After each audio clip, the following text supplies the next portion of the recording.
Welcome back. The NHS is to spend up to £300,000 on so-called drunk tanks over the festive period, where people can sleep off their excess drinking. It's hoped they'll take the pressure off hospital and 999 services. Some will open up tonight because tonight has been dubbed Mad Friday. It's the last work day before Christmas, where drink sales apparently peak.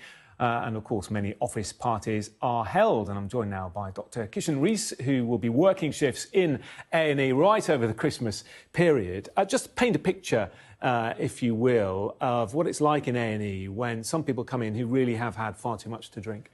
So the picture that I see, I don't actually, my practice, I think 7 out of 10 on a Friday or Saturday night patients, those are not numbers that I relate to and that I see.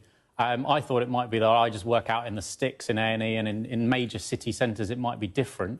Some of my colleagues who work in London are saying that's less so, that's less the case. I think obviously at this time of year there may be a few people who have a little bit too much to drink, but this is a problem that is affecting swathes of society across the whole year, not just at Christmas. Yeah, because the NHS is saying that up to 70% of people who come into A&E over the festive period are suffering from the effects of too much alcohol. You're saying that perhaps that isn't always It's not reflected in what I see. It's in the patients that I see, it's not reflected in what I see. OK, so what about these drunk tanks then? As an idea, do you support it? I think it's where the Alcohol Investigation and Management Service is going to issue a report in 2019. So we're going to see how these are working.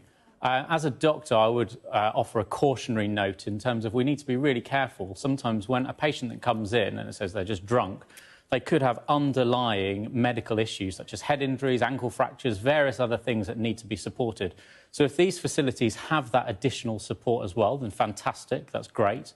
What we can't do is we can't just say, oh, you're just drunk, there's nothing wrong with you, and put you in this thing. We need to offer compassionate care for people that are often struggling.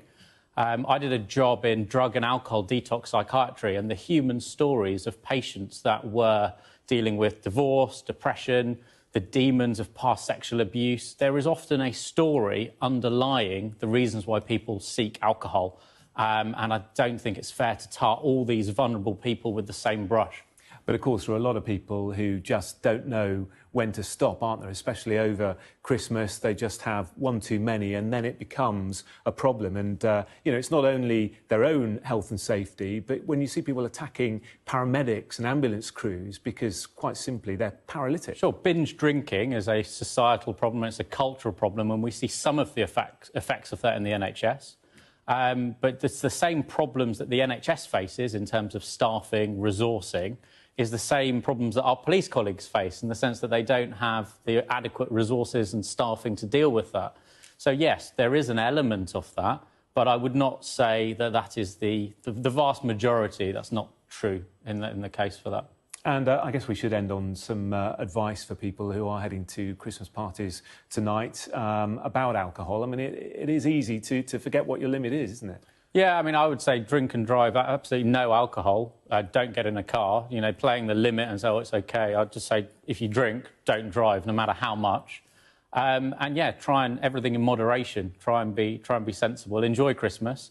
But bear in mind that it is a time where some people do take it a little bit too far, and it's just best if peers, friends, colleagues don't egg that behaviour on, and we just promote a responsible attitude towards alcohol, really. Yeah, I mean, the head of the NHS saying the NHS doesn't stand for National Hangover Service. I don't feel comfortable with calling it the National Hangover Service, in terms of, as a doctor, the greatest part of my job is providing non-judgmental care. Whatever comes in, we treat, we heal, that's the Hippocratic Oath, that's what it's about. Yeah. And I think some of the underlying problems that these patients face, when drug and alcohol detox services in the year 2017 were cut across the country by £40 million, prevention is always better than cure. So we need to be funding the drug and alcohol detox services, and then if they're adequately funded and then people are still taking this decision, then perhaps we could have that conversation. But I think it's a bigger picture that we need to look at. OK, Dr. Kishan Rees, good luck in A&E for you as you do your shifts. Great to see you. Thank you very much.